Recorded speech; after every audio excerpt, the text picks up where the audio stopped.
రూపాయి సంపాదించడం తెలియదు గాని ప్రతి దానిలో దూరి నా ప్రాణమే తీసుకొస్తున్నాడు ఎదవ సచ్చినోడు. నేను ఒప్పుకోను. నిన్ను అయితే ఓకే. పాపం మీ వారు క్యారెక్టర్ చేసిన కొండవలస గారిని ఎంత టార్చర్ చేస్తారు కదా పాపం మీరు. నేను ఒప్పుకోను. ఇప్పటికి ఇంకా కూడా అయితే ఓకే ఆవిడే అంటారు. ఈ సినిమా తర్వాత మీకు అంత మంచి పేరు వచ్చిందంటే ఏ సినిమా అని చెప్తారు? మాస్లో కూడా చేశాను, ధర్మవరపు సుబ్రహ్మణ్యం గారి వైపు, సునీల్ మదర్ వైపు. అవునవును.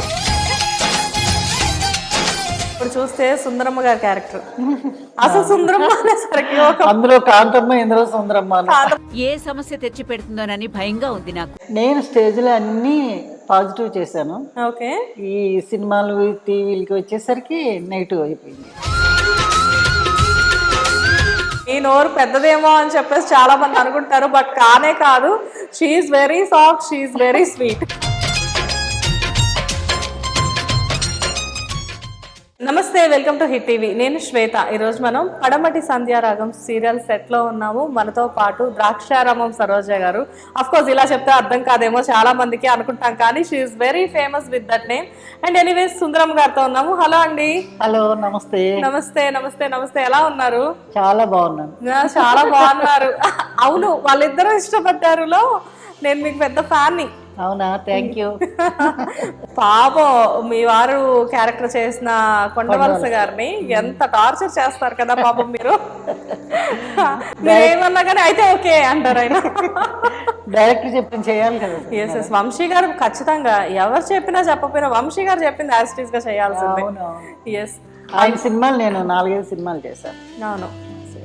అంటే దాంట్లో మీరు నెగిటివ్ క్యారెక్టర్ అని చెప్పలేం, కానీ ఒక తింగర్ భర్తతో వేగుతున్న భార్య కదా. అండ్ రింగ్ పోయినప్పుడు ఆయన మిమ్మల్ని ఏదో వెనకేసుకొస్తే ఏమండి చాలండి సంతోషం అని చెప్పేసి చెప్తారు. అది మీ డెబ్యూ మూవీయా మేడం? ఫస్ట్ మూవీ అదే కదా. ఫస్ట్ మూవీకి అంత అద్భుతంగా ఎలా యాక్ట్ చేశారు? మీరు ఆల్రెడీ ఏమన్నా ఎక్స్పీరియన్స్ ఉందా? అంటే నేను స్టేజ్ ఆర్టిస్ట్. ఓ, థియేటర్ థియేటర్స్ నాటకాల కాంపిటీషన్స్, నంది అవార్డ్స్ అవి తీసుకున్నాను. వావ్.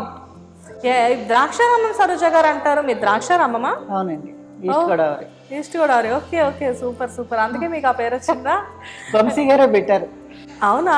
నా పేరు సరోజ, అయితే లొకేషన్ లో ఆ ద్రాక్షారామని పిల్లండి. ఫస్ట్ మూవీయే చాలా పెద్ద డైరెక్టర్ వంశీ గారు అంటే. సో వంశీ గారితో అవును వాళ్ళిద్దరూ ఇష్టపడ్డారు, చాలా హిట్ మూవీ అది. అండ్ దాంట్లో మీది కళ్యాణి గారికి, రవితేజ గారికి ఎంత క్రేజ్ వచ్చిందో, ఎట్ ది సేమ్ టైం అందులో ప్రతి క్యారెక్టర్ కూడా ఒక different kind of character. Especially అందులో మిమ్మల్ని చాలా మంది గుర్తుపెట్టుకున్న క్యారెక్టర్ మీదది. ఇప్పటికి ఇంకా కూడా అయితే ఓకే ఆవిడే అంటారు. ఎగ్జాక్ట్లీ. కొండవలస గారికి ఆ డైలాగ్ ఎంత ఫేమస్ ఆ మూవీలో, అలానే మీకు కూడా అయితే ఓకే అని చెప్పేసి అదే అంతే ఫేమస్. అంటే మేము అక్కడ నాటకాల కాంపిటీషన్స్ పెడుతుంటాం ద్రాక్షారామంలో. వంశీ గారు అప్పుడు యానంలో ఉండేవారు. మా ఊరు నాటకాలు చూడడానికి వచ్చారు. అక్కడికి కొండవలస గారు కూడా నాటిక వేయడానికి వచ్చారు మా ఊరు. మేమే కండక్ట్ చేస్తాము 3 days అనమాట. అది చూసి పిలిచి ఆయనతో మాట్లాడారు. తర్వాత వేరే మా సామర్లకోట దగ్గర బ్రహ్మదేవి అని ఒక ఊరుంది, అక్కడేదో మేము నాటిక వేస్తుంటే వంశీ గారు అక్కడికి వచ్చారు. ఆయన నాటకాలు చూసి ఆర్టిస్ట్ని సెలెక్ట్ చేయడం అలవాటంట. అలాగే అక్కడ చూసి ఒక 2+1 నాటిక కలహాల కాపురం అని కామెడీ, ఇద్దరు అబ్బాయిలు ఒక అమ్మాయి, 45 minutes నాటిక అనమాట. నాటిక వేసాము, చూసారు. ఆయన చూసి వేషమిస్తూ చేస్తారా అన్నారు. అంటే నేను అప్పుడు కొంచెం బిజీగా ఉండేదాన్ని నాటకాల్లో, ఎక్కువ కాంపిటీషన్స్. నాకు సినిమాలంటే భయం, ఎందుకంటే కమిట్ అయిన తర్వాత ఎక్కడికి వెళ్ళడానికి ఉండదు. నాటకాలంటే అలాగా కుదరదు కదా, టీం వర్క్ అంతా.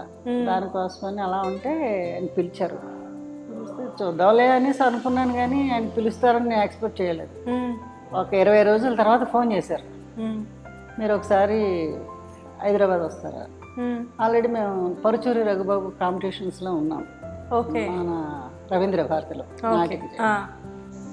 ఇక్కడే ఉన్నాను సార్ అంటే వచ్చి పలకరించారు. సరే, ఇలాగా 30 days డేట్స్ కావాలన్న.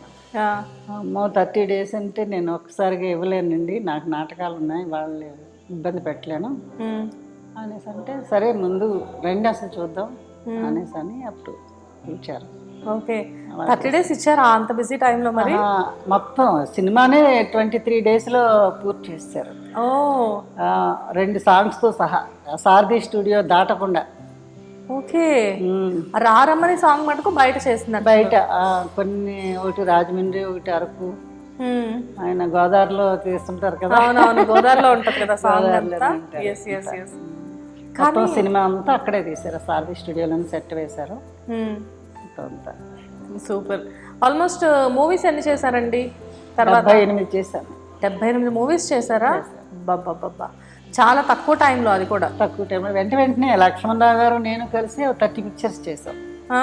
హిట్ కాంబినేషన్ అనేసి చాలా వెంటనే చేస్తాం. ధర్మవరపు సుబ్రహ్మణ్యం కామెడీ ఆర్టిస్టులు అందరితో చేశాను. ఎస్.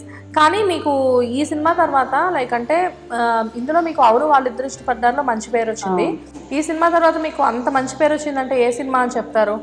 మాస్లో కూడా చేశాను, ధర్మవరపు సుబ్రహ్మణ్యం గారి వైపు, సునీల్ మదర్ వైపు. అవునవును. తర్వాత కబడ్డీ రెంటేది అని చెప్పేసారు. కబడ్డీ ఒకటి చేసాము. అలానే కొన్ని సినిమా ఆడితేనే కదా ఏదైనా. అంతే కదా. అంటే సినిమాలో మన క్యారెక్టర్ ఎంత అద్భుతంగా ఉన్నా కానీ సినిమాలు కొన్ని ఆడకపోతే క్యారెక్టర్కి రికగ్నైజేషన్ రాదు. ఎప్పుడైనా అదే సినిమా టీవీలో వచ్చినప్పుడు, లేకపోతే ఇలా ఓటీటీస్ వచ్చాయి ఇప్పుడు, వాటిల్లో చూసినప్పుడు అరే ఇంత మంచి సినిమా భలే ఉంది క్యారెక్టర్ ఇందులో అని చెప్పేసి అనిపించినప్పుడు అప్పుడు ఆర్టిస్ట్కి రికగ్నైజేషన్ వస్తుంది. ఇన్స్టాగ్రామ్స్ పుణ్యమా అంట ఎప్పుడెప్పుడు ఆర్టిస్టులను కూడా ఇప్పుడు రికగ్నైజ్ చేస్తున్నారు జనాలు చాలా మంది. రైట్. సో మొత్తానికి సినిమా ఇండస్ట్రీలో చాలా బిజీగా ఉన్న టైం మీది. అలా ఉన్న టైంలో సడన్గా ఆడపిల్ల సీరియల్, నాకు గుర్తున్నంత వరకు ఈటీవీలో ఆడపిల్ల సీరియల్తో మీరు సీరియల్స్లో ఎందుకు ఎంట్రీ ఇచ్చారు? అప్పుడు వరుసగా సినిమాలు చేస్తున్నాను. ఇక్కడ మన లలిత కళాతోరణంలో నాటకం వేస్తున్నాను. ఓకే. అక్కడికి మన సంజీవ్ రెడ్డి గారిని డైరెక్టర్ ఉన్నారు, ఆడపిల్ల సీరియల్ డైరెక్టర్. అనంత్ కుమార్ గారిని రైటర్ గారు. ఆయన వాళ్ళిద్దరూ నాటికి చూడడానికి మరి ఎందుకు వచ్చారు. ఇలాగా నాటికి చూసి అందులో కూడా మదర్ వేషం చూసి ఏమండి వేషం చేస్తారా ఇలా టీవీ అంటే, సరే ఈటీవీ అంటే కొంచెం ఇదిగా ఇంట్రెస్ట్గా ఉంటుంది కదా, అన్నీ బాగుంటాయి, కొంచెం అన్నీ పర్ఫెక్ట్గా ఉంటాయి, బాగా చూస్తారు, అది ఇది అనేసి ఉండేది. అప్పుడు సరే, నాకు తెలియదు అసలు ఆ సినిమా హిట్ అవ్వకపోతే నేను అసలు ఈ ఫీల్డ్కి రాకపోదు నేను. ఓకే. ఆడపిల్ల చేశారు, నెక్స్ట్ వచ్చేసేసి మన అత్తారింటికి దారేది చేశారు, అండ్ చాలా మౌన పోరాటం కూడా చేశారు. సీతమ్మ వాకిట్లో సీతమ్మ వాకిట్లో సిరిమల్ల చెట్టు చేశాను. మౌన పోరాటం లాస్ట్ వరకు చేశాను. పాపం ఎప్పుడు అవకాశం ఉన్నా కానీ ఈ టీవీ వాళ్ళు పిలుస్తూ ఉంటారు. మౌన రాగంలో కూడా మంచి క్యారెక్టర్, హీరోయిన్ వాళ్ళ చాలా మంచి. అవును, బామ్మ క్యారెక్టర్ చేశారు. అంటే మీకు అదేంటో మీకోసమే కొన్ని క్యారెక్టర్స్ రాస్తారా అన్నట్టుంటాయి. మౌన రాగం కూడానండి మన రాధాకృష్ణ గారు, మల్లేని రాధాకృష్ణ గారే డైరెక్టర్. అది చాలా మంచి పేరు తెచ్చిపెట్టింది సీరియల్స్. ఎస్. అండ్ ఇప్పుడు చూస్తే సుందరమ్మ గారి క్యారెక్టర్, అసలు సుందరమ్మ అనేసరికి అందులో కాంతమ్మ, ఇందులో సుందరమ్మ, ఏదో ఒక అమ్మ ఫైనల్ గా మిమ్మల్ని అమ్మని చేసేసారు మొత్తానికి, బిగినింగ్ నుంచే బామ్మనే చేశారు. ఎస్. సాయి కిరణ్ గారి మదర్ రోల్ ప్లే చేస్తున్నారు కదా మీరు ఇందులో. సో కంప్లీట్ గా ఒక positive, innocent and comedy character అనుకోవచ్చు. కామెడీ కాదు, ఉండతను ఒక అంటే ఆ కుటుంబానికి పెద్దదానికి నాకు గౌరవం ఇచ్చేది. కొడుకు తన మాట కాదనకుండా ఏ పని చేయడు. నాకు ఇచ్చే గౌరవం నేను తీసుకుంటాను, తనకి ఇచ్చే గౌరవం తనకి ఇస్తాను. కుటుంబం అంతా ఒక ఉమ్మడి కుటుంబాల్లో ఉండే ప్రాబ్లమ్స్ ఉంటాయి. కానీ మీకేంటో ఇస్తేనేమో కంప్లీట్ గా ఒక విలన్ రోల్ ఇచ్చేసేస్తారు. పాజిటివ్ రోల్స్ కొంచెం తక్కువ పడతాయి అనే చెప్పుకోవచ్చు నిజం చెప్పాలంటే. నేను స్టేజ్లో అన్ని పాజిటివ్ చేశాను. ఓకే. ఈ సినిమాలు టీవీలకి వచ్చేసరికి నెగిటివ్ అయిపోయింది. మేబీ దానివల్లనే నేను చాలా తక్కువ టైంలో రికగ్నైజేషన్ వచ్చిన ఆర్టిస్టులలో మీరు ఒకళ్ళని చెప్పుకోవచ్చా? ఎందుకోనండి, కామెడీ ఒకటి, విలన్ ఒకటి చాలా తొందరగా పండుతాయి. అవును. మంచి పాజిటివ్ రోల్స్ చేసేటప్పటికంటే కూడా ఈ 2 రోల్స్ మీద చాలా గ్రిప్ ఉంటుంది జనాలకి. అసలు పవన్ రాగానికి అయితే ఎక్కడ ఏదైనా ఫంక్షన్కి వెళ్తే కూడా పిలిచి అడిగారు, ఏంటి నీకు ఆ నోరు లేని పిల్లని పట్టుకుని అలాగా ఎప్పుడు తింటున్నాం. అలా మొదటి నుంచి కొడుకు సపోర్ట్ చేస్తారా సీరియల్లో? డెలివరీ అప్పటి నుంచి కూడా ఆ కొడుకు సపోర్ట్ చేసిన. కానీ ఆ షూట్ లో మాత్రం చాలా, పోలవరంలో వర్షం, చంటి పిల్లని తీసుకెళ్ళి కుప్పతొట్లో పడేయడం. అమ్మో. అబ్బో బాబోయ్, నిజంగా చాలా చాలా బాగా చేశారు. సినిమా కంటే బాగా చేశారు. అంత రిస్క్ తీసుకుని. Yes yes. అసలు మీకు అలా ఎలా కుదిరింది? లైక్ అంటే అదేముందని నిమిత్తం మాత్రం డైరెక్టర్స్ చేయమంటే చేయడమే. ప్రాణం ఒక పక్కన అయ్యో అయ్యో అయ్యో అని లాగేస్తూ ఉంటది. వారం రోజులు పిల్లని ఇచ్చారండి, చంటి పిల్లని. అమ్మాయిని పట్టుకోవడానికి కూడా భయం వేసేది. వాళ్ళని తీసుకెళ్ళి అలా పడేసేయడం, చాలాసేపు లోపల భయం బాధ రెండు ఉంటాయి కదా. నిజంగా ఆ రోజు అయితే వర్షం వచ్చింది న్యాచురల్ గా. తర్వాత తగ్గిపోయిన తర్వాత ట్యాంకర్లు తెప్పించి చంటి పిల్లలతో నెత్తి మీద ఈ గోను సంచులు ముసుగేసుకుని ఆ పిల్లని తీసుకెళ్ళి కుప్పతొట్లో పడేయడం, అది అమ్మో చాలా యాతన పడ్డాం. అప్పుడు ఆ సీన్లు అంత బాగా పడ్డాయి. అవును, అంత రిస్క్ తీసుకు చాలా మంది తిట్టుకున్నారు కూడా మిమ్మల్ని. తిట్టుకున్నారు బాగా. అదే కదా. ఎదిగిన తర్వాత కూడా అమ్మాయికి నోరు లేకుండా ఉండి ఇలా చేశారు అలా చేశారు అని తిట్టేవాళ్ళు. ఒక్కోసారి అయితే ఎక్కడో భోజనం చేస్తుంటే వెనకాల వచ్చి ఒక ఆవిడ ఇలా కొట్టి, ఏంటి అలా కొట్టేస్తారు, అలాగా మా పిల్లని అటు నేర్పు తింటున్నాం అసలు అని పెద్దగా అరిచేసింది నాకు. ఇది బాబు నా క్యారెక్టర్. ఎంత ఓన్ చేసుకున్నారు మిమ్మల్ని చూసారా జనాలు. జనరల్ గా విలన్లు తిట్టడం వల్లనే క్యారెక్టర్స్ చాలా మంది ఓన్ చేసుకున్నారు అని చెప్పి. అంటే మీరు ఎంత అద్భుతంగా పండిస్తే ఆ క్యారెక్టర్ అలా పండింది అనుకున్నారంటే మన క్యారెక్టర్ సక్సెస్ అయినట్టే. సూపర్. మూవీస్ లో ఒక పక్క చాలా సక్సెస్ఫుల్ గా దూసుకుపోయారు. ఆల్మోస్ట్ 70 సినిమాలు చేయడం అంటే చాలా తక్కువ టైమ్ ఆఫ్ స్పాన్ లో 70 సినిమాలు చేయడం అంటే చిన్న విషయం కాదు. At the same time serials లోకి వచ్చిన తర్వాత కూడా most of the times hit సీరియల్సే ఉన్నాయి మీరు. అయితే ఈ టీవీలో కనబడుతున్నారు, లేకపోతే జీ తెలుగులో కనబడుతున్నారు మీరు. జీ తెలుగులో కూడా నేను వైదేహి పరిణయం కూడా చేశాను. Yes yes, Vaidehi Parinayam. Of course ఏ సీరియల్ చేసినా కానీ మీకంటూ ఒక ప్రత్యేకమైన క్యారెక్టర్ మీకోసం మాత్రమే క్రియేట్ చేయబడ్డ క్యారెక్టర్స్. డైరెక్టర్స్ కూడా నాకు ఛానల్ నుంచి కానీ డైరెక్టర్స్ కానీ పాపం ఈవిడైతే క్యారెక్టర్కి ఒక 4 రోజులు వచ్చే డేట్సే ఏమైనా కానీ. అయితే ఇలా వచ్చి అలా వెళ్ళిపోయే వేషాలు కాకుండా సీరియల్లో ఒక 2 ఏళ్ళు ఉందనుకోండి. ఇప్పుడు ఈ పడమటి సంజయరావు ఉంది, 3 సంవత్సరాల నుంచి చేస్తున్నాం. అంటే అప్పట్లో కొంచెం ఎక్కువ డేట్స్ వచ్చేవి, రాను వాళ్ళకి బోర్ కొడదు కదా, అది కొంచెం డేట్స్ తగ్గాయి. కానీ వేషాలు మాత్రం మంచిగా ఫస్ట్ నుంచి చేస్తున్నాం. ఎస్. అండ్ ఇప్పుడు మీకు ఇలాంటి టైంలో మూవీస్లో అంత బిజీగా ఉన్న టైంలో మీరు సడన్గా సీరియల్స్లోకి వచ్చారు కదా, మీకు ఎప్పుడు అనిపించలేదా మూవీస్ అనేసరికి రెమ్యూనరేషన్స్ వేరు, ఆ టైమింగ్స్ వేరు, ఏదేమైనా కానీ 6 o'clockకి ప్యాకప్, బట్ సీరియల్స్ అనేసరికి ఒక టైమింగ్ ఉండదు అని చెప్పేసి బయట ఒక టాక్ ఉంటుంది. అయితే నాటకాలకి ఇంతకంటే కష్టం అండి. ఓకే. అదే నాటకాలకి చేస్తున్న మీదట ఈ కష్టం. అప్పుడు మాకు రాత్రులు నిద్రలు ఉండవు, రిజర్వేషన్ లేని ప్రయాణాలు చేసేవాళ్ళం. వెళ్ళి మళ్ళీ అక్కడ నాటకం వేసి మళ్ళీ ఆదర బెదర పరిగెత్తుకుని ఇంకో చోట నాటకం వేసి ఈ ప్రయాణాలు చేసి రిస్క్ బాగా చేశాను. దాంతో పోలిస్తే ఇది నాకు పైగా ఎక్కడ పడితే అక్కడ స్టే చేయడం, పల్లెటూరులో లేదు, ఏం లేదు, అన్ని కన్వీనియంట్ ఉండవు. ఇప్పుడంటే ఇంకా ఏదో కొంచెం రూమ్స్ అని అవి ఇవన్నీ ఏవో అందరూ. ఈవెన్ మేబీ మీకు అప్పుడు వాష్రూమ్స్ అవి కూడా చాలా ఇబ్బంది పడేవాళ్ళు కదా. ఇబ్బంది ఎందుకంటే ఇప్పుడు నాటకాలు వేసినప్పుడు అంటే ఇది చాలా పర్సనల్ కానీ చాలా మందికి తెలియాల్సిన విషయం. ఇప్పుడు క్యారవాన్స్ లేకపోతే ఆర్టిస్టులు బయటకు రాలేని పరిస్థితి ఇప్పుడు. కానీ అప్పట్లో ఈవెన్ లేడీస్ ఎస్పెషల్లీ చూస్తే టాయిలెట్స్ ఇబ్బంది ఉండేదంట. అండ్ ఒకవేళ పీరియడ్స్ టైం ఉంటే పీరియడ్స్ టైంలో చాలా ఇబ్బంది పడేవాళ్ళంట, నరకం చూసేవాళ్ళు. ఓకే. కానీ ఒక్కొక్కరికి ఒక్కొక్క ప్రాబ్లం ఉంటుంది. పీరియడ్స్ టైంలో క్రాంప్స్ ఉంటాయి, చాలా ఇబ్బందులు ఉంటాయి. కానీ ఆ టైంలో కూడా మీరు ఆ స్టేజ్లకి అంతంత దీనికి 2 times మేకప్ వేసుకోవాలి మీరు అక్కడ. అంతంత మేకప్ వేసుకొని అంత పర్ఫార్మెన్స్ చేయాలి అంటే మీకు అదంతా చాలా కష్టం అనిపించదా అండి? అంటే నేను ఈ ఫీల్డ్లోకి వచ్చేసరికి, నాటకాల్లోకి వచ్చేసరికి నాకు 12వ సంవత్సరం. ఎంత? 12వ సంవత్సరం. 12వ సంవత్సరం, ఓకే. ఫస్ట్ నాటకం వేసేసి చోటకాయ నాయుడు కెమెరామెన్ ఉన్నాడు కదా, వాళ్ళ ఫాదర్ మా నాటకాల గురువు. ఫస్ట్ చోటకాయ నాయుడు గారి ఫాదర్. ఓకే. ఆయనది రామచంద్రపురం, మా ఊరు పక్కన. ఆయనే మాకు ఫస్ట్ నాటకాల గురువు అన్నమాట. ఓకే. ఈ చోటా వాళ్ళందరూ కూడా బాగా సేమ్ ఏజ్ గ్రూప్ అనమాట. ఓకే. మేమంతా వాళ్ళ నాన్నగారే ఫస్ట్ నాకు నాటకాలు నేర్పించి చేసింది. అప్పుడు మాకు సంస్థ ఉండేది, దుర్గాడ్స్ ఫ్రెండ్స్ అసోసియేషన్ అని. ఆ సంస్థ తరపునే మేము నాటకాల కాంపిటీషన్ కూడా 25 సంవత్సరాలు కంటిన్యూగా కండక్ట్ చేసాం. ఈ కరోనా అయిన తర్వాత కొంచెం నేను బిజీ అయ్యి అందుకని ప్రస్తుతం ఆపేవన్నమాట. అలా జరుగుతుంది. అందుకని ఆ నాటకాలు కష్టాన్ని పెట్టి దానికి ఏంటంటే దీనికి మనం స్క్రిప్ట్ ఏం చదవక్కర్లేదు, వాళ్ళు ఏదో చెప్తారు మేమేదో చెప్తాం అయిపోద్ది. అది అలా కాదు, టీం వర్క్ ఉండాలి.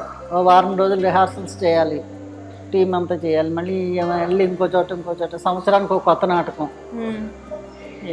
ఆ సంవత్సరంలో ఒక 50-60 ప్రదర్శనలు ఉంటాయి. కానీ ఒకే నాటకం అన్ని సంవత్సరాలు వేయలేరు కదా. అలాంటివి 2-3 టీముల్లో చేసేవాళ్ళం, 2-3 నాటకాలు అలాగా. ఒకే రోజు 4-5 నాటకాలు వేసిన రోజులు ఉన్నాయి. అలా అది ఇప్పుడు మూవీస్ లో షిఫ్ట్స్ అని చెప్పేసి చెప్తూ ఉంటారు. సో నాటకాలు వేయడం కూడా అంత ఈజీ ఏం కాదు. ప్రాంప్టింగ్ ఉండదు, స్క్రిప్ట్ డైలాగ్ అంతా గుర్తుపెట్టుకోవాలి, మూమెంట్స్ గుర్తుపెట్టుకోవాలి. మనకేదో ఇక్కడేదో ఆగండి నేను మళ్ళీ వస్తాను, నేను డ్రెస్ చేంజ్ చేసుకోవాలి, మ్యాచింగ్ గాజులు వేసుకోవాలంటే కుదరదు. అక్కడ లైట్ ఆఫ్ అండ్ ఆన్ లో వెళ్ళి చీర మార్చుకుని మనం డ్రెస్ చేంజ్ చేసుకురావాలి. స్పాంటేనియస్ గా చెప్పాలి కదా డైలాగ్ కూడా. అక్కడ వాళ్ళు చెప్పిన వెంటనే డైలాగ్ అందుకోవాలి. నాటకాలు మర్చిపోయాను అలా చెప్పడానికి కూడా లేదు అక్కడ, ప్రాంప్టింగ్ లేదు. రిహార్సల్స్ అనేవి స్టేజ్ ఎక్కే ముందే చేసుకోవాలి. అందుకే ఒక వారం 10 రోజులు టీమ్ వర్క్ షాప్ లో పెట్టుకుంటాం మొత్తం. ఓకే, వర్క్ షాప్ లో పెట్టుకుని రిహార్సల్స్ చేసుకుని మళ్ళీ నాటకం ముందు రోజు వచ్చి రిహార్సల్ చేసుకుని కంటిన్యూ చేసేస్తాం. మీకు ఇది ఇక్కడ అయితే ఇండస్ట్రీకి వచ్చిన తర్వాత ప్లస్ అయింది అనుకోవచ్చా ఈ విషయాల్లో? ఎందుకంటే 12 సంవత్సరాల నుంచి, ఐ మీన్ మీకు 12వ సంవత్సరం నుంచి మీరు నాటకాలు వేస్తూ ఉన్నారు కదా. నాటకాలు వేసి వేసి వేసి మీకు ఆ డైలాగ్స్ అంతా కూడా ప్రాంప్ట్ గా గుర్తుండేది. అది చూసి వచ్చిన మీకు ఇండస్ట్రీకి వచ్చిన తర్వాత ఫిల్మ్ ఇండస్ట్రీలో డైలాగ్స్ చాలా చిన్నగా ఉంటాయి మీ క్యారెక్టర్ సంబంధించి. అది మీకు పెద్ద టాస్క్ ఏం అనిపించదేమో? అప్పట్లో స్క్రిప్ట్ చేతికి ఇచ్చేవాళ్ళు, టీవీ కానీ ఎవరైనా వెళ్ళిన వెంటనే ఏమంటే ఆ స్క్రిప్ట్ ఏంటి, వాళ్ళ సీన్ ఏంటి ఒకసారి చూసుకుని ఒకసారి రన్ చేసుకుని ఒక రిహార్సల్ చేసి కంటిన్యూ చేసేవాళ్ళు. కొన్ని వేషాలు అయితే ప్రాంప్టింగ్ లేకుండానే సీన్లు చేసేవాళ్ళు.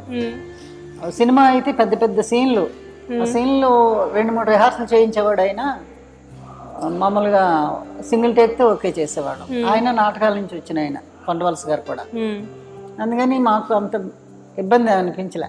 ఓకే, బట్ సీరియల్స్ లోకి వచ్చేసరికి సినిమాలో ప్రాంప్టింగ్ ఉండదు కదా మీకు. అవును, బట్ సీరియల్స్ లోకి వచ్చేసరికి అగైన్ ప్రాంప్టింగ్ ఉంది. ఫస్ట్ లో కొంచెం కన్ఫ్యూజ్ అయ్యేదాన్ని, ప్రాంప్టింగ్ ఏంట్రా అనేసి. తర్వాత మీరు ఎప్పుడు చెప్పలేదు నాకు ప్రాంప్టింగ్ వద్దు, నేను కన్ఫ్యూజ్ అవుతున్నానని. మనం చదువుకునే టైం లేదుగా. స్క్రిప్ట్ మేము చేస్తుంటే వస్తుంటాయి. ఇంకా దానికి స్క్రిప్ట్ కోసం వాళ్ళని అడిగే పని లేదు. అదే వెళ్ళే టైంలో చేసేటప్పుడు ఒకసారి ఎవరో అసిస్టెంట్ డైరెక్టర్ ఎవరో చెప్తారు, దాన్ని బట్టి ఫాలో అయిపోవాలి. బట్ సినిమాల్లో మాత్రం మీకు చాలా హెల్ప్ అయి ఉంటుంది, ఎందుకంటే ప్రాంప్టింగ్ ఉండదు అండ్ స్క్రిప్ట్ ఒకసారి చూసుకుంటే సరిపోతుంది. అండ్ మీలాంటి వాళ్ళకి ఏంటంటే డెఫినెట్ గా కంఠస్థం అయిపోయి ఉంటుంది అది ఆల్రెడీ. ఏడుపు సీన్లు అయి ఉన్నాయంటే ఉండడానికి గ్లెజరెట్ పెట్టుకుని వస్తాం, అదేం ఉండదు డైరెక్టే. ఓ, అసలు థియేటర్స్ వల్ల ఎంత అడ్వాంటేజ్ కదండి. సూపర్, అవన్నీ ఉంటాయి. యా, సో ఫైనలీ పడమటి సంధ్యారాగం, అసలు జీ తెలుగుతో మీ అసోసియేషన్ ఎలా ఉంటుంది? చాలా బాగుంటుందండి. ఈ 3 సంవత్సరాల నుంచి కుటుంబ అవార్డ్స్ అని ఇవన్నీ చాలా సార్లు అటెండ్ అవుతుంటాం. అసలు ఆ ఛానల్ వాళ్ళు కూడా చాలా బాగా రిసీవ్ చేసుకుంటారు. ఎస్ మంచిగా. ఓకే, అండ్ ఎస్పెషల్లీ పడమటి సంధ్యారాగం ఎలా అనిపిస్తుంది సీరియల్? ఎందుకంటే ప్రెసెంట్ జీ తెలుగులో ఉన్న సీరియల్స్ లో this is the number 1 serial అండి. అండ్ త్వరలో 1000 ఎపిసోడ్ కూడా చేరువలో ఉంది సీరియల్. సక్సెస్ఫుల్ గా 1000 ఎపిసోడ్లు అంటే మాట్లాడండి, సక్సెస్ఫుల్ గా సాగిపోతూ ఉంది. అసలు ఎపిసోడ్స్ కూడా చేయాలి, డెఫినెట్ గా అవుతుంది. టీమ్ అంతా కూడా మంచి టీం అండి. ఎస్, చక్కగా డైరెక్టర్స్ కాదు, ఆర్టిస్టులు కాదు, హీరోయిన్స్ కాదు, హీరోస్ కానీ ఎవరైనా ఒక ఫ్యామిలీగా పోతాం. ఈ స్క్రిప్ట్ ఎలా అయితే ఫ్యామిలీగా ఉంటుందో అలానే ఓ ఫ్యామిలీగా పోతుంటాం. ఎవరికి ఎలాంటి ఈగోలు కానీ ఒకళ్ళొకళ్ళు ఏదో అనుకోవడం కానీ అదేం ఉండదు. అవును. మీ ఫేవరెట్ ఎవరండి ఈ సీరియల్లో? ఈ సీరియల్లో అందరం కలిసిమెలిసి ఉంటాం. ఇప్పుడు నన్ను ఒక బామ్మగా చాలా బాగా గౌరవిస్తారు. అమ్మ అమ్మ అంటూ ప్రతి ఒక్కళ్ళు మిమ్మల్ని వరుసతోనే పిలుస్తారు. అమ్మ అంటున్నారు, ప్రతి ఒక్కళ్ళు అలానే ఉంటాం. మామూలుగా సీరియల్ ఎలా ఉంటామో మామూలుగా కూడా అలానే ఉంటాం. అలా కనెక్ట్ అయిపోయాం అందరం ఒకళ్ళకొకళ్ళు. ఒకవేళ ఎవరన్నా ఒకళ్ళు రోజు లేదని అంటే చేతి రాలేదు, మన ఫ్యామిలీ ఉన్నారు కదా అనేసి అనుకుంటాం. ఓకే, బట్ ఇండస్ట్రీలో మీకు అంటే అటు మూవీస్ చాలానే చేశారు, ఇటు సీరియల్స్ చేశారు. మీకు రెండిట్లో డిఫరెన్స్ ఏం కనిపించింది? డిఫరెన్స్ అంటే టైమింగ్ అది తెలిసిందే. అయితే అమౌంట్స్ కూడా మనకి తేడాగానే ఉంటాయి. అక్కడ ప్యాకేజీలు గట్టిగా ఉంటాయి. ఉంటుంది, లేదా డైలీ పేమెంట్ ఏదో ఉంటుంది, ఇంతని ఇన్ని డేట్స్ అని అనుకుంటాం ఏదో అయిపోద్ది. ఇక్కడ డైలీ వర్క్ ఉంటుంది.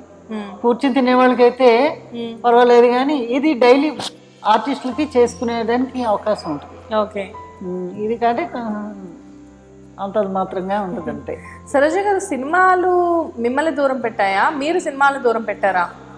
నాకు వచ్చిన ఇదేంటంటే, ఇప్పుడు మీరు పరిచయం అయ్యారు, మీ ఫోన్ నెంబర్ కానీ మీ పరిచయం కానీ నాకు ఉండదు. ఇక ఎక్కడైనా కనిపిస్తే పలకరిస్తా, ఫాలోఅప్ ఉండదు. ఓకే, ఫాలోఅప్ ఉండదు. అయ్యో నేనున్నాను అయ్యో అని. కానీ ఈ ఫీల్డ్ లో అదే ఇంపార్టెంట్ కదా, ప్రతి అది ఒక్కరికి అసలు గుర్తు నాకు చేసుకోవాలి. తెలియదు. ఇప్పుడుకి వచ్చి నా దగ్గర మీ నంబరు, ఒక వర్కింగ్ స్టిల్ లేదు. ఇన్ని సినిమాలు చేశానా, ఒక వర్కింగ్ స్టిల్ లేదు. మీకు అవసరం కూడా లేదులేండి. అలాని కాదు కదా, ఎవరైనా ఇప్పుడేముంది ఫోటోలు పంపించుంటాను, లేవు. ఎప్పుడైనా సీరియల్, ఎప్పుడైనా ఇలా పిల్లలు ఎవరన్నా తీసినవి ఏమన్నా ఉంటే పంపించేయటం అంతే. ఫోటో షూట్లు అంటారు, అది కూడా లేదు. అసలు ఏమి ఉండవు నా దగ్గర. ఇన్ని లేకుండానే 70 సినిమాలు చేశారు, ఇన్ని హిట్ సీరియల్స్ చేశారు అంతే. వర్కింగ్ స్టిల్స్ కానీ మా నాటకాల్లో ఫోటోలు ఉంటాయి. మళ్ళీ నాటకాల్లో అప్పుడంటే ఫొటోస్ ఏవో ఉండేవి కదా, ఆ ఫొటోస్ ఉండేవి. కానీ ఫీల్డ్లోకి వచ్చాక అసలు అయ్యేవి కూడా లేదు. ఓకే, బట్ అంటే మీకు పిఆర్ అనేది ఫస్ట్ నుంచి కూడా మీరు సరిగ్గా మెయింటైన్ చేయలేదు. చేయకుండానే మీరు అన్ని హిట్స్ తీసుకున్నారు.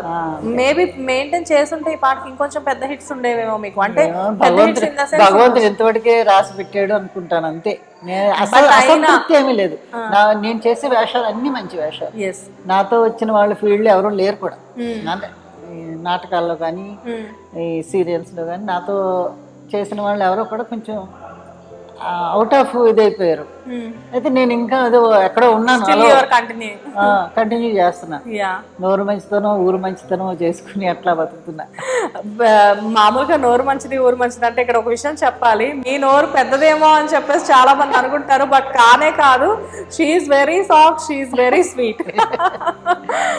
కొంతమంది అయితే నన్ను మామూలుగా వాయిస్ గుర్తుపడతారు. ఈటీవీలో అయితే డబ్బింగ్ నేనే చెప్పుకుంటాను. చెప్పాలని గొడవ చేస్తారు వాళ్ళు. సినిమాలకు కూడా మీరే కదా? నేనే చెప్పాను. అందుకని అలవాటైన వాయిస్ అనేసి ఇంకా ఈటీవీ సీరియల్స్ అయితే మాత్రం కంపల్సరీ డబ్బింగ్ నేనే చెప్పాలంటారు. నాటకాలు వేసి వేసి అందులో మీరే వాయిస్ ఇచ్చి ఇచ్చి కూడా మీ వాయిస్ అనేది, మీ వాయిస్ లో ఒక మంచి గ్రిప్ అనేది ఏర్పడుతుంది. అండ్ ఆ వాయిస్ లో ఉన్న దాంతో మీరు ఇక్కడ కూడా సేమ్ అదే వాయిస్ అనేది, మీ వాయిస్ లో ఆ డిమాండ్ ఉంటుందండి. ఎప్పుడైనా సరే నేను మామూలుగా గొనుక్కోలేను. డైలాగ్ చెప్తుంటే సీన్ జరుగుతుంటే గొనుక్కోలేను. మాకు ఒక స్టేజ్ వాయిస్ ఉంటుంది. అదే ఆ వాయిస్ లో కమాండ్ అనేది ఆటోమేటిక్ గా వచ్చేస్తుంది మీకు. ఆటోమేటిక్. నేను ఏంటి అంత గట్టిగా మాట్లాడతారు అంటారు కొంతమంది. అంటే నేనంతే మామూలుగా మాట్లాడాలన్నా అదే మాట్లాడు అంతే. నా వాయిస్ అంతే. Okay, mike sense. So Vamshi గారితో మీరు ఎన్ని మూవీస్ చేశారు? 4 సినిమాలు చేశాను. 4 సినిమాలు చేశారు. దొంగ రావణాన్ని పార్టీ, టచ్ లో ఉంటే చెప్తాను, ఇక్కడ కాసేపు ఆగండి అని చేశాను. బట్ ఏదైనా కానీ అప్పటికి ఇప్పటికి ఆల్మోస్ట్ ఇన్ని సంవత్సరాల నుంచి కానీ ఈ రకంగా ఆయన చాలా కృతజ్ఞతలు చెప్పుకోవాలి. ఎందుకంటే లేకపోతే ఈ ఫీల్డ్ లోకి నేను రాను అసలు. ఆ సినిమాకి వేషం అవ్వకపోతే, సక్సెస్ అవ్వకపోతే నేను రాను.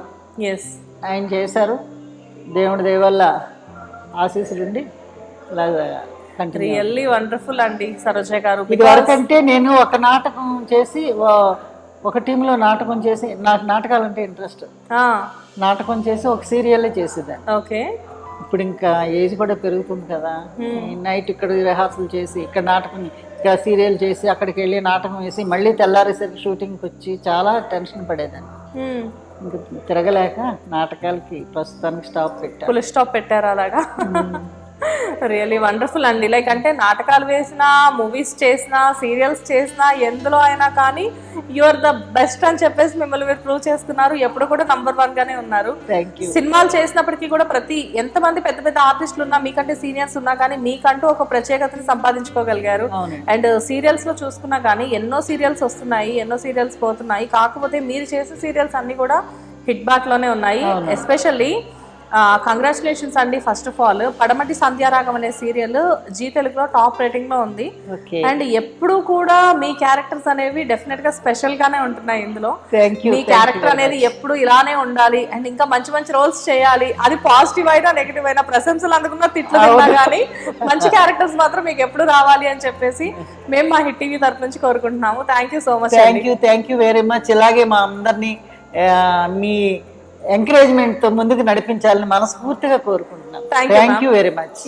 హిట్ టీవీ యాప్, ఇందులో short news, live news, entertainment shows, movies, digital magazines తో పాటు మీ జిల్లా వార్తలను కూడా ఫ్రీగా చూడొచ్చు. ఇంకెందుకు ఆలస్యం, వెంటనే హిట్ టీవీ యాప్ ని డౌన్లోడ్ చేసుకుని ఫ్రీగా ఎంటర్టైన్మెంట్ పొందండి. Hit TV app. Hit TV app. Please download hit TV app. Hit TV app ని ఫ్రీగా డౌన్లోడ్ చేసుకుని ఎంజాయ్ చేయండి. మీకు నచ్చిన ఎంటర్టైన్మెంట్ కోసం హిట్ టీవీ యాప్ ని ఫ్రీగా డౌన్లోడ్ చేసుకుని ఎంజాయ్ చేయండి. హిట్ టీవీ యాప్ ని డౌన్లోడ్ చేసుకుని ఆస్వాదించండి, ఆశీర్వదించండి. ఇంతమంది సెలబ్రిటీలు హిట్ టీవీ యాప్ ని డౌన్లోడ్ చేసుకోండి అని చెప్తున్నారంటే ఎంత మంచి యాప్ ఆలోచించండి.